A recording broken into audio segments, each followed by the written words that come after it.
You're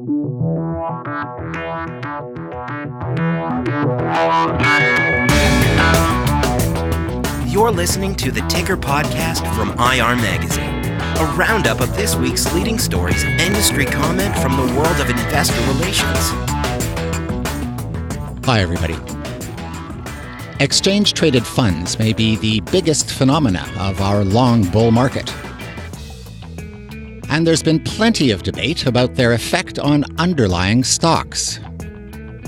On today's program, we'll hear from a market structure analytics expert on how he sees ETFs and their role in driving your stock's trading and price. It's just fascinating to me how the market has become such a great place for trading things and such a poor place for investing in things. Coming up, a conversation on the evolution of capital markets and the IRO's core job with ModernIR founder and president Tim Quast. This is important. You won't want to miss it.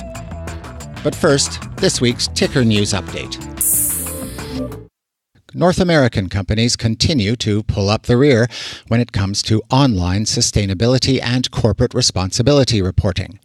Only 45% of firms in North America feature an ESG section on their website, according to IR Magazine's latest research report. That compares to about 70% of Asian and European firms. Shareholder rights were top of the agenda during this year's U.S. proxy season, but support for proposals in the category has dropped. According to shareholder voting analyst Proxy Insight, investors submitted 138 shareholder rights proposals at U.S. headquartered companies in the first half of 2018. But only 12% of proposals passed. That's down from 28% last year and 40% in 2016.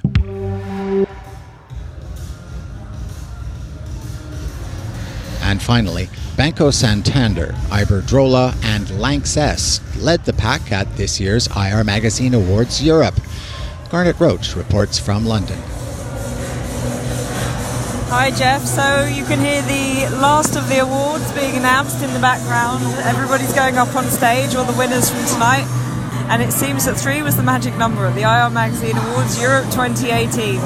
We've seen 3 companies, Banco Santander, Iberdrola and Lanxess, each take home 3 awards from tonight's black tie event at 8 Northumberland Avenue in an unbelievably hot and sunny London.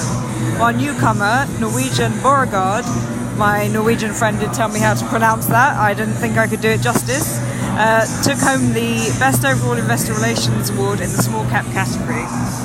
The European IR community has come out in force to hear host Stephen K. Amos announce which companies have been named top for IR by the European investment community and which were voted best across 9 categories by this year's 6-strong team of judges.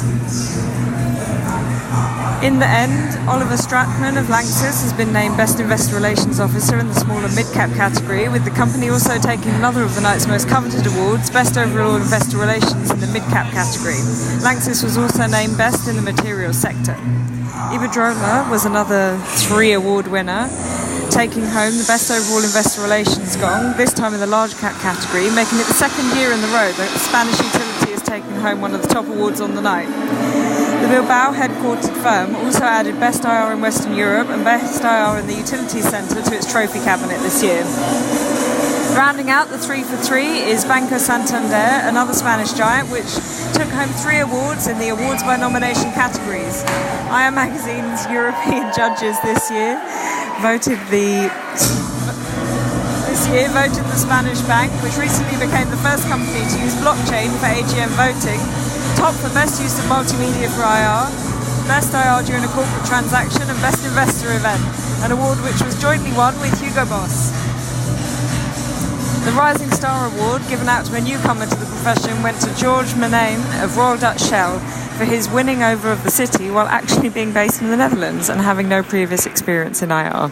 As you can hear in the background, it's all gone rather quiet, and it's time for the European IR community to carry on the night in style. It's no secret that passive investment has become wildly popular in today's stock market. And as money continues to pour into these disruptive investment vehicles, we are, clearly, entering a new and uncharted market environment. So, what does the new model market mean for investor relations? Well, time was IR meant telling the story. But with passive investors, often no one is listening. Speak to the ant. Will ETFs put IROs out of a job? Today's guest doesn't think so. But he does think they will forever change the IRO's role. Tim Quast is president of Denver-based market structure analytics firm ModernIR. He believes if IROs want to stay relevant in the new algorithmic order, a grasp of market structure has got to be a core competency. If you use the adage that you follow the money, it would appear we need to follow ETFs and figure out what they're doing. Yep, this ain't your granddad's stock market. We need to talk about ETFs. ETFs have become 50% of market volume, and that figure comes from the NYSE ARCA trading platform, which is a big listing venue for ETFs. And that's just taking the trading volume in ETFs and totaling it and comparing it to total market volume. But it tells you how influential they've become. If something is half of all the volume in the markets, it must be a big deal. So once upon a time, half the volume in the market was coming from active investment focused on the story. And you go back to the 1980s, before the markets were electronic and connected, before there were any exchange-traded funds or high-frequency trading. Now, the vast bulk of investment in the market was fixated on the fundamentals. And today, you look at the volume, we've mentioned volume, then you look at where people are choosing to put their assets, whether they're institutional or retail investors. The vast bulk of inflows to investment vehicles are going to indexes and ETFs. And this year, the total assets under management in passive vehicles has surpassed the assets in actively managed funds. And then the Investment Company Institute tracks the creations and redemptions in ETFs. And this is going to dovetail into what people don't know about exchange-traded funds. And I'll set it up in a second. But I think these are good backdrop facts to know. So the Investment Company Institute tracks these creations and redemptions, which is how money moves into and out of ETFs. And it's astonishing how big they are. Hundreds of billions of dollars of ETF shares are being created and redeemed every month. And if you compare it to the net inflows to conventional investment vehicles, it dwarfs those figures, about 50 billion net. If you track what has flowed into and what has departed institutional investment in conventional vehicles in 2018 year to date is about $50 billion. And yet there are $3 trillion of ETF creations and redemptions, the vast majority of those in U.S. equities, but that's sort of an all-encompassing figure. So once again, it appears this is a big deal. What's your sense about IR people? Have they clued into this, or are they still telling stories? The IR community has become acutely aware of the presence of passive money because shareholdings show it. So we're aware that passive money has become enormous because BlackRock, Vanguard, and State Street, which are the big three of passive investors in about 80% of that market, and they have a combined north of 13 trillion of assets under management, are top 10 shareholders of nearly every company in the market now. All 100% of our clients. That's the case. So it's become apparent that passive money is a big deal. And those, to your point, those 13 trillion of combined assets don't listen to earnings calls if it's passively managed, and there are some exceptions, so I'm generalizing here. And they don't use the sell side. They're not using sell side research to make decisions because that's not how they make decisions. They follow asset allocation models. Fundamentals might be part of a model, but they're not the core driver. They're not trying to buy things for their differentiating, outperforming features. They're trying to buy things that have shared characteristics and that track the mean, the benchmark. It's the exact opposite of active stock picking.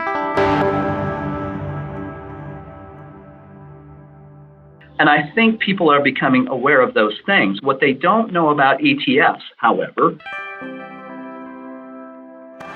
is that they aren't pooled investments. We're led either directly or indirectly to believe that exchange-traded funds are like an index fund that trades like a stock. And so that then causes us to believe that they're a 1940 Investment Company Act regulated investment pool that gathers resources from investors and takes those resources and deploys them proportionally into a set of stocks. Except it's not true. That's not how ETFs work.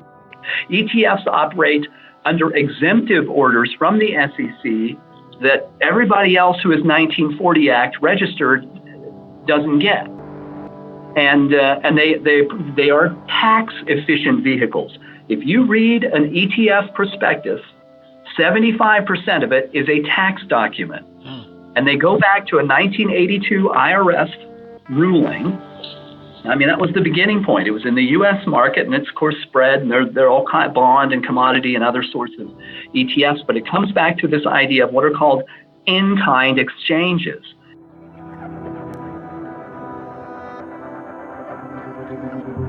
In real estate, you can't do them anymore, but it used to be you could do what's called a 1031 exchange. So I could have a house in Beverly Hills, let's say, that was worth $3 million, and you have an apartment building in Kansas City that's worth $3 million, and we could swap them tax-free, right? There'd be no capital gains on that because they are of equal value. Well, that is the underlying principle of exchange-traded funds. When you buy BlackRock ETF shares, let's say you go out and buy 5,000 shares of IVV, the S&P 500 ETF from BlackRock. Does BlackRock get your money? No. The answer is no. BlackRock is not managing your money. BlackRock is not managing any retail investor's money. They're out there presenting themselves as an investment manager, which they are, but what they're really managing is collateral that has been exchanged by large brokers and those brokers' customers for the right to create ETF shares. That's how they're not pooled investments. The original idea behind an ETF came out of State Street, and the guys that did it were commodity traders. And they came up with this idea of trading commodity warehouse receipts because they knew the commodity business. And they used an analogy to describe these. They said, you've got a warehouse with commodities in it. Let's say it's silver. You have a warehouse full of silver, and people own that silver, and you're storing it in the warehouse. And then more money comes along and says, we'd love to have some access to the silver in the warehouse. And they said, well, we don't have any silver, but how about if we give you a receipt that is of equivalent value that says you have exposure to the assets in the warehouse. And then we'll just trade that, because that's a lot easier than moving physical silver around. That was the basic idea. But you can already see the problem that could develop. I mean, what if you don't expand the amount of silver in the warehouse, but you keep selling receipts on it? Right? You can overexpose the underlying asset class. And one of the great troubles in the stock market today is that the number of public companies has gone from about 8,000 in 1998, bloated by the dot-com bubble, certainly, to 3,480 today. If you take out all the multiple classes of stock, the closed-end funds, the exchange-traded funds, and you just look at the number of underlying stocks, that's all that's left. And the S&P 500 companies have bought back trillions of dollars of their own stock. $1 trillion worth last year. So the number of public companies and the total share count have been declining. Yet at the same time, we've had trillions of new dollars rush into the equity market via exchange-traded funds because they're substitutes. So here's how they work. If BlackRock wants to create, because they go out and market IVV, let's say, and so there's demand for this S&P 500 fund called IVV, and investors want to buy it. So BlackRock goes to what is called an authorized participant, which we don't even know who they are. They're identified in general terms in one place by BlackRock. BlackRock says they are firms like Morgan Stanley, Goldman Sachs, etc., the people you think of. They tell us that 10 of these large brokers have 82% of the market, and there are 42 of them total. That's it. So 10 of them are handling almost the entire market. So let's suppose it's Morgan Stanley. So BlackRock turns to Morgan Stanley and says, we need to create IVV shares, so we need to collateralize that creation. So we need a basket of stocks worth $12 million because they only create and redeem ETF shares in large units of 50,000 to 100,000 shares in most cases. And so I'm just saying that's about $12 million. So BlackRock says, so Morgan Stanley says, okay, we've got a bunch of Facebook. Would you take that? Because Facebook is substantially similar to the S&P 500. It is a component. It doesn't have to be the basket.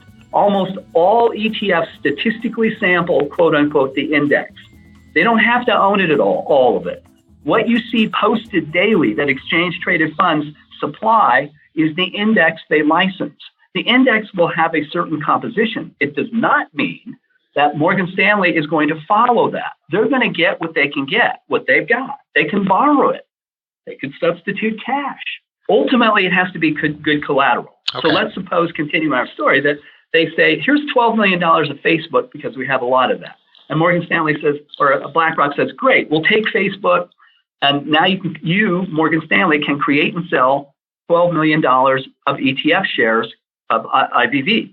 So then Morgan Stanley sells them, let's say, for $12.1 million. They mark them up. Now, how do these firms both make money? Well, Morgan Stanley made money by supplying $12 million of collateral to BlackRock for the right to create $12 million of IVV shares, mark them up, and sell them to you and me. Then BlackRock makes money by baking into each of those shares a little fee, right? But they don't pay any commissions. They don't pay any taxes. It's a tax-free event. That's why ETF costs are very low. Everybody else in the market, T. Rowe Price, actually has to buy stuff. They actually have to buy assets. They can't do an in-kind exchange of assets one for another. And this is how ETFs are kicking everybody's behind. It's why they have taken over the market. They are exempt from things that everybody else has to do. And they solve a huge problem for investors. There aren't enough shares. I've had this discussion with a number of folks on the buy side, including the head of electronic trading for T. Rowe Price, who said it's very, very difficult for us to find any positions of size. Every time we're in the market, we disrupt the market structure. We have built very complicated technology to help us find hidden liquidity because it's so difficult. But guess what? If you can just buy infinite supplies of ETF shares that have the same exposure, but don't involve actually buying and selling the asset, wow, what a great thing. And that's why it has exploded. That's what has happened. It is a substitute. It's very much like a mortgage-backed security. So sorry, just to back up. So for the big guys, then they can go and do this and they don't have to worry about moving the price of the stock the more they buy. Exactly. Okay. Exactly. Just buy IVV. It's easy to get. You can get it in immense supplies. You could even say you're a closet indexer, quote unquote, meaning you're an active stock picker, but you've learned that it's better off to just follow the indexes. Well, you could be, let's say, Fidelity. So Fidelity decides, look, we're just going to buy a basket of ETFs. Well, they could go to Morgan Stanley and say, look, if we give you $12 million, can you get us a bunch of ETF shares? Well, sure. Morgan Stanley can create them. So Fidelity gives them the collateral, which then Morgan Stanley turns around and gives BlackRock. And then BlackRock lets them create IVV shares, which they provide at a slight markup to Fidelity. It could happen. There's nothing in the prospectuses that prohibit it. In fact, BlackRock's prospectuses say, beware, the firm could be its own customer. So BlackRock could take collateral from its index funds and provide it to Morgan Stanley for an exchange to get IVV shares back, or vice versa. It can loan shares to Morgan Stanley that Morgan Stanley could supply as collateral. I'm not saying that happens all the time. I'm saying all of these things are theoretically possible and not prohibited, and therefore I'm sure they occur.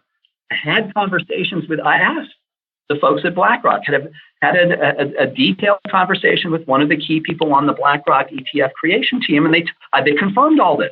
They said, could Morgan Stanley just borrow it? And they said, well, sure, that's Morgan Stanley's problem, not ours. We just want collateral. I said, could they just give you a check?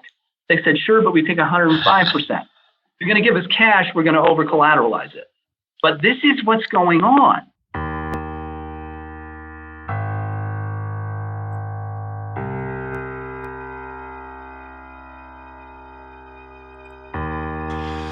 So there is good news and bad news out of all of this. The good news is for the market is that it solved a huge problem. It allowed a lot more money to chase the same assets. The bad news is that that state of affairs tends to create what? Inflation. It causes markets to perform better than what the underlying fundamentals would support. And if you look at the overall global economic growth and you look at the performance of the equity markets, there's a huge disconnect between the two. You follow the money. If there are trillions of dollars of these creations and redemptions, it clearly has an impact. And it works great on the way up. So long as more money is coming in than departing, this will create upward momentum as we saw throughout 2017. In February of this year, for the first time since 2008, we had net redemptions in ETFs, only $8 billion. But it was the first time that outflows exceeded inflows. And what happened to the market? It corrected. And it points to $8 billion, right? And in the month of February, there were almost $900 billion of creations and redemptions. And what I mean by that is that if ETF shares are created, there are more shares. And if ETF shares are redeemed, it goes the opposite way. In a redemption, Morgan Stanley will go buy or borrow ETF shares and return them to BlackRock, and BlackRock will give them collateral back, whatever it may be. Could be Facebook shares, could be something else, but it will be collateral of equal value. Then the brokers will short that thing, maybe buy puts on the index that it's in, and sell those shares. And then the whole market goes down. And then the process repeats because now all the capital gains has been washed out, right? People say that event in February was because of people were spooked by the word inflation. That might contribute to some very short-term trading, but that's not the cause of the big swoon in the market. The big swoon in the market is too much money trying to get out of too few goods. That's what happens. If you have a bunch of people in a gymnasium and one exit and somebody pulls the fire alarm, everybody will jam into that exit. Well, if you have all kinds of money exposed to the same underlying assets, here's something very important to know. The Russell 1000, the 1,000 largest stocks from about 2.5 billion in market cap to 900 billion in market cap, that is 95% of all market cap and all volume. The Russell 2000 is only 5%, slightly less than that. The Russell 3000 is 99 point whatever percent of all market cap, but it's heavily top weighted. And why is that? It's because indexes and ETFs want size and liquidity. So they are all grossly overexposed to the top 1,000. There are more ETFs than there are the 1,000 companies. There are 2,000, well over 2,000 ETFs, but there are 1,600 U.S.-focused equity ETFs. That is more than the 1,000 companies. All of it is concentrated in. And then you've got active money owning stocks, you have passive index funds owning stocks, and you have exchange-traded funds creating exposure that could be collateralized by the very same ownership that is already held by somebody else. So if you have 3 ownership claims on something, it works fine going up, just as it did in mortgage-backed securities. That was fine so long as underlying real estate appreciated, because you could take a set of mortgages and say, let's cut these into tranches, and instead of having one mortgage, we now have the capacity to sell that to 5 investors, collateralizing and selling a derivative. And it was awesome until real estate stopped appreciating. Then everything that was a derivative got marked to 0, and we lost half the value of the real estate, residential real estate. And that was only 25%. Mortgage-backed securities were 25% of the overall real estate mortgage business. So if you look at ETFs, they're double that, 50% of market volume. And I'm not crying fire in the theater. I'm saying we should be very cognizant of how these instruments work, because it gets to the motivation.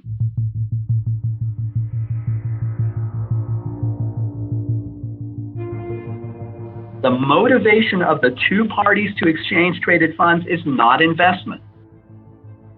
The two parties are the creators like BlackRock, Vanguard, and State Street, and the authorized participants. And they both have a central concern.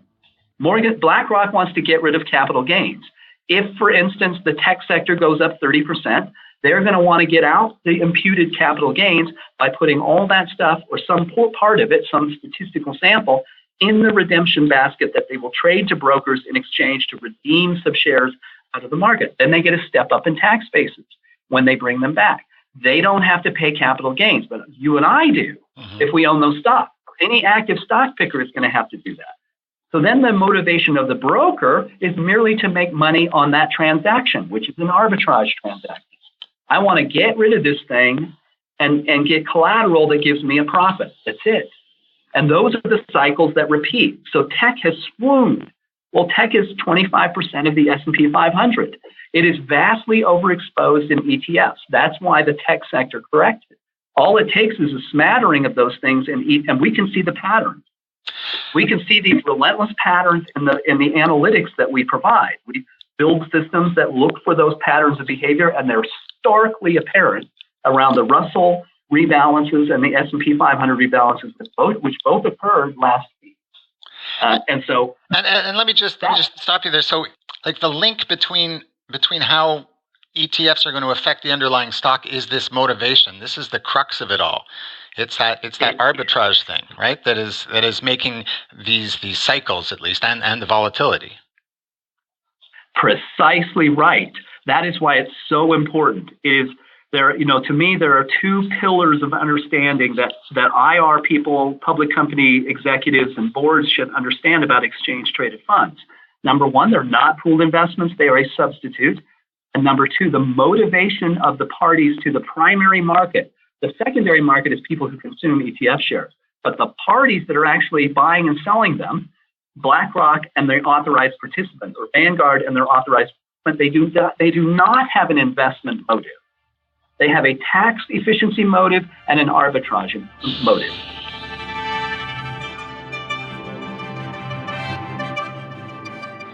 Goldman Sachs has said publicly, as did JP Morgan, that on their trading desk, just 10% of their trading now is fundamental. The vast bulk of it is ETF market making. It's a low risk, high profit opportunity. And look at the trading returns they're getting. You can look at the quarterly results from these big firms that we can theorize are the big authorized participants, and they've done great. That is vital to understand for public companies. But yeah. those two points you mentioned, they also affect the way IROs do their job. I mean, or should view their job anyway, right? Exactly right.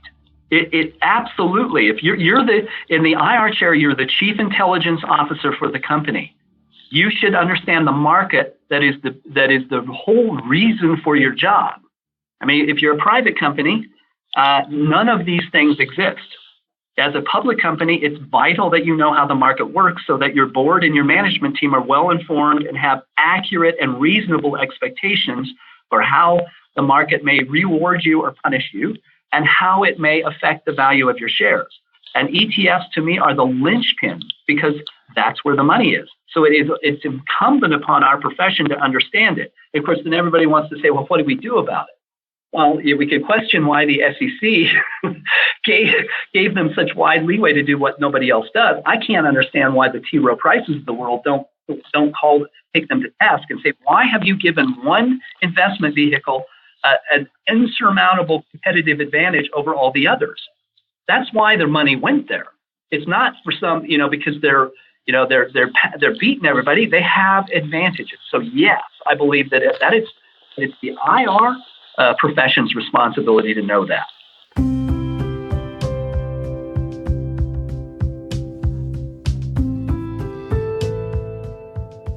So, to recap, a new market structure characterized by an infinite supply of ETFs, but only a finite supply of the underlying stocks. It's a combo that Tim says will always lead to a singular motive: arbitrage. And a situation where a lot of stuff seems to be going on behind the curtain. I figure Tim and I covered about 10% of that. But the question remains, if all the money is doing the equivalent of shopping at Amazon, then what's the IR job for? Tim is convinced there's a bright future ahead, but only for those who adapt. Ultimately, the audience for IR and public companies is the money. And the job of IR is to understand how that money works. I mean, we all recognize as IR practitioners what drives fundamental investment. We understand the difference between a value investor and a growth investor. I used to school my CFO as an IR guy. Look, we're going to go see this fund manager, and he's a value investor, so we're going to emphasize our value drivers. If we're talking to growth money, we're going to emphasize our growth drivers. But it was a core competency of IR to understand how to have a differentiating thesis and how to emphasize value and growth and attract a diverse palette of relationships. That continues, but we just have to recognize that it's not the only thing that goes on anymore, so it can no longer be 100% of the job. You're still going to continue to cultivate long-only active stock pickers, but the job becomes more expansive. Just as Amazon has made data analytics, big data, tracking trends, and drivers part of the retail job, it becomes part of the IR job. We have to track trends and drivers. We have to quantify the effects that these things have on valuation and trends. We need to know what they're doing before important news or events that could affect value, so we don't do things at the wrong time to the degree that we can control it. Ultimately, it means IR becomes more data-driven. We just adapt to the modern era. Who cares what the money's doing? So long as somebody in the organization is understanding it, measuring it, and proactively communicating it to the management team and the board so that everybody's well informed. That becomes part of the core IR competency. And to me, that's an exciting opportunity. It's a great opportunity to become more valuable. We see it in our client base. The IR folks who help boards and management teams understand how the market works become more valuable, more listened to, more included. They become the right-hand people of the management team. Well, that's great for our profession. This isn't the death of our profession. This is the evolution of it. Okay, so it isn't the death of our profession. But what about capital markets? All these comparisons with mortgage-backed securities were making me a tad nervous. This new model market, bottom line, good, bad, neutral? Well, it's a great question, and it would depend on who you ask. If you ask the trading community, they consider it a substantial improvement over the old model. Right. But the trading community isn't the investment community. The trading community sits between the investors and public companies. So if the trading community loves it, it must mean that it's good for intermediation. And you don't want an over-intermediated market tells you it's not efficient. The amount of arbitrage will tell you about the amount of inefficiency. If you have 10 or 15% arbitrage, you have a pretty efficient market because 85 to 90% of what is occurring is finding the market working well and prices to be correct. If 50% of the market is arbitrage, it's a very inefficient marketplace. So the average stock in the Russell 1000 trades in 182 share increments. That is horrible for somebody trying to buy $100 million of something. So it depends on who you ask, right? To me, the best kind of market is one with stable prices and size. We have the exact opposite of that. We have highly unstable prices that change 250 basis points market-wide on average and are in very small increments. It's like saying, look, you can buy this car a bolt at a time and it only costs you a penny per trade. See, it's a really low-cost market. No, it isn't. It is ridiculously expensive. I would rather just pay $500 and get the whole car, right? I'll pay you a $500 commission for the car. But if you charge me a penny a bolt, how do I know whether I'm getting a good deal? And as the seller of the car, I don't want to sell it a bolt at a time. I'm in the business of selling cars. And if I'm a buyer of a car, I'm not in the bolt buying business. I'm buying a car. So the market from that standpoint doesn't serve either the buyer or seller well, but it sure serves the intermediaries. So what are you exactly saying? Has the market simply lost all its effectiveness? Well, we still have the greatest capital markets in the world here in the U.S., and we have global markets that have adopted many of these features. They appear to work. But if we step back, if we're honest about the data, here is the truth. We don't have enough IPOs to replace M&A. This was a pretty good week. We had 13 IPOs, but they're tiny little IPOs that are going to be in the backwaters and eddies, that are not going to be part of the 1,000, and we lose more companies to M&A than we gain every year by IPO. So the market is shrinking. We've lost 50% of public companies, which tell the number of IR jobs has been cut in half, and private equity has vastly surpassed capital raising in the public markets. Right. And there's a clear reason for it. Take Spotify. Spotify, in over 10 years, did 18 trades, in effect. They did 18 rounds of capital raising. There was no intermediation, no high-frequency trading, no statistical arbitrage. There was no spread between the bid and the ask. The buyers and the sellers agreed on a price, and it was the same price. And they were able to raise all the money they needed in that fashion, and then they could IPO, I could call it an exit. It was an exit strategy for all of that money that had formed privately that excluded all the small investors. We want to have a marketplace that makes it possible for everyone, from the retail mom and pop to big institutions, to participate in the growth of public companies. We no longer have that kind of market. We have a market that becomes an exit plan. I just got off the phone talking to a company that IPO'd in February. It was an exit strategy. It was for the corporate owner. Well, it used to be, if you look at the Microsofts and Intels, Intel did a $7 million IPO. Adjust it to today's dollars, and it was $50 million. They were doing just a few $1 million in revenue then. And today their market cap is whatever it is, $250 billion. And all of that growth has been in the public market. That to me is a great market. Mm-hmm. Whatever we were doing then was working better than whatever we're doing now, because that's not occurring anymore. And so all of that job creation, that opportunity for our profession, our arcane little investor relations profession, is being harmed by this. So I'm not a fan of a marketplace that makes speed the priority. I don't think that should be the case. If we want to have a market where people gamble and arbitrage and trade stuff, fine. But we shouldn't subject investors who want a good aggregated marketplace where they know they can meet some other investor who is a seller without interference and shill bids. That should be possible. I'll use an analogy. If you go to a Sotheby's auction, you can't even get in to bid on a painting unless you can prove you've got the worth to buy it. And yet here in the equity market, we let any machine in that can price the stock in 100-share increments who don't want to own anything at the end of the day. They want to trade all day and by 3:45 close out their positions, be net zero. Well, they're 44% of market volume, but it's the equivalent of shill bidding. And that's how we had the flash crash in 2010. All the shill bidders left and the market imploded. Well, that's just ridiculous. Why would we have a market that has that kind of potential for collapse? The prudent would look at that and say, well, if it happened there, it can happen again. And why would we want to have a marketplace like that? Tim, do you have a lot of money in cash at the moment?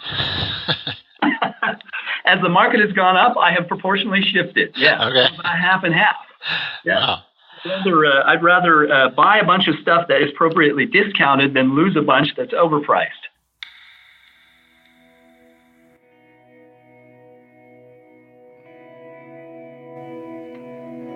So you can gather Tim isn't a big fan of the status quo.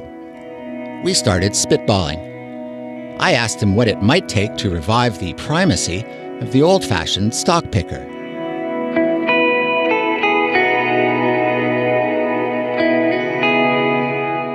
By my way of thinking, what would have to happen is that passive money would have to be discredited, right? If that happened, then you would see a resurgence of stock picking. But under rules, the reason stock pickers cannot succeed, and I want to make sure I answer your question, but I think this is an important concept. Public companies and IR people should recognize that the objective of stock pickers is at loggerheads with the structure of the market. The market forces prices to the average. How? Well, all stocks have to trade between the best bid to buy and offer to sell. Well, what is in between? The average price. What is it that indexes and ETFs try to track? The average price. All right, so the rules have already given an advantage to vehicles that have the additional advantage in the case of ETFs, tax efficiency, that the stock pickers don't. Stock pickers are looking for outliers. They want to outperform the benchmark. Indexes and ETFs do not. In fact, they get rid of things that aren't tracking the mean. If you outperform the mean and you're in a basket of stocks, you're going to be sold off because you're now skewing the performance away from the mean, and indexes and ETFs are paid to and required by their prospectuses to do what? Track the mean. That's why they want their trades in the closing auction to get the reference price. So the two things are in direct competition. IR people are out there saying, look, we're better than everybody else. Here's our story. Here's why you should invest in us so that our stock separates from everybody else. And then you'll be overweight in all the market cap indexes, which will sell you and undermine all the work you did. All right. So until that structure changes so that those conditions are no longer the case, that we aren't forced to trade at the mean, I have long argued that we should get rid of the MBBO, get rid of what's called the trade-through rule. The trade-through rule says I cannot continue to trade here at the NYSE if there's a superior price at the NASDAQ. It forces me to go somewhere else. Well, what if I just want to buy at the price here at the NYSE because I'm happy here? I don't care if I'm getting a lesser price than the NASDAQ has. I'd like to get 500,000 shares here at the price that works for me. Well, why is that against the law? You can't do it. You can't trade at a price you want. You can only trade at the price set by the fastest order. It's a horrible structure. So until that changes, it's going to be tough for stock pickers.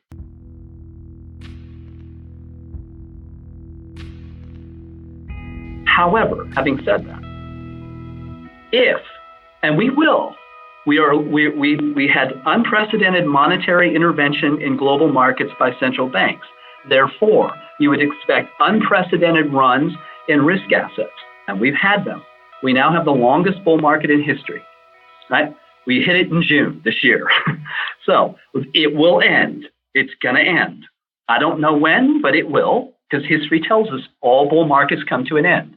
And because this one will have been heavily fed by derivatives, substitutes that added exposure to a finite underlying asset class, the correction will be extraordinary.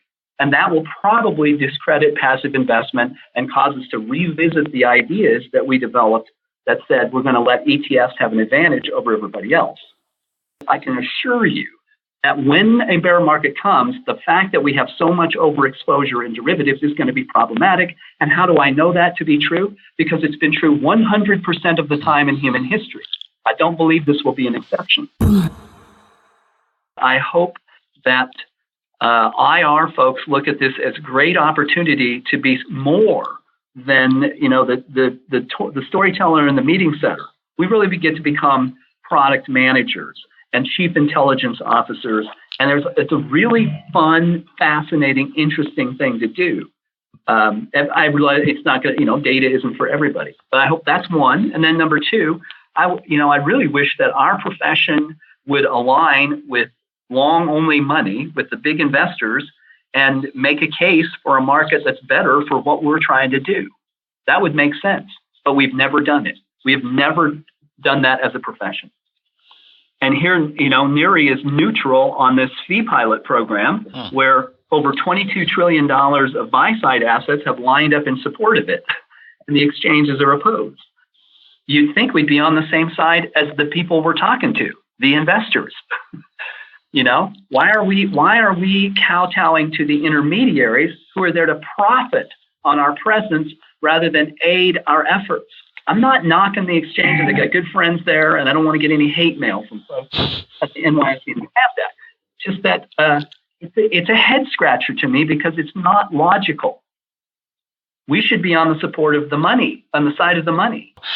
Is it going too far to say that maybe you could sort of have a investment proposition where somehow you work to attract fewer ETFs, and that you say to your long only people, this is our strategy, and we're I don't know how you would do that, but and we still have a story, and this is how we're sort of pitching our business here. That's just you could.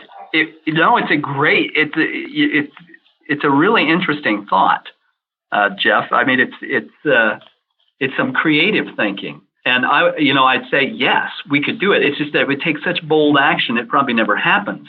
But I'm just saying this, in bemused fashion. But if we all the public companies adopted like Liberty Media, this bizarre structure of all kinds of multiple asset classes of stock, then we'd all get kicked out of the indexes and ETFs because they don't like that. It's not good from a governance standpoint. And that would mean we'd get more active investment and we'd do less mean following. There's no question that being in a bunch of investments that want you to track the mean is going to make you trade more like the average. And if we wanted to get away from that, we do those things we don't like. Or you could, all the companies could do a massive reverse stock split. So we all trade at $300,000 a share, like Berkshire Hathaway Class A shares. And there'd be no statistical arbitrage or high frequency trading. And all of the owners would be long-term committed money. But nobody's willing to do those things in grand fashion, because the exchanges would go broke. They would disappear if that happened because there'd be nothing to intermediate. Tim Quast, thanks for your time and joining us on the Ticker Podcast. Well, I hope there's something useful in there. Thank you for spending a chunk of your time to do it too, Jeff. It's very good of you. I've been speaking with Tim Quast. He's the founder and president of equity market structure analytics firm ModernIR. You can read his white paper, How ETFs Foster Cycles and Volatility in Your Stock, on our website. And if you've got any thoughts on what you've just heard, send us a voice memo to editorial@irmagazine.com. So, by now, I expect it's much clearer how your job has become a lot more data-driven. Now, would you like to discover even more about the life-changing magic of technology? Thursday, July 12th in London at the Gherkin, we've teamed up with cloud-based IR gurus Q4 to bring you another in our popular breakfast briefing series. Big data, automation, artificial intelligence, predictive analytics. Find out how you can use all that and more to help free up time to spend on your strategic priorities. Visit IR Magazine's website to request an invite. Oh, and it's free. And before we go, let me remind you that our yearly survey of global IR practice is now open. Take a few minutes to fill it out, and you might win one of 100 annual subscriptions to IR Magazine. Check out irmagazine.com for details. And that's this week's Ticker Podcast. Thanks for listening. In Montreal, I'm Jeff Cossette. You've been listening to the Ticker Podcast from IR Magazine. For free access to all the latest global investor relations news and analysis, register at irmagazine.com or download the app.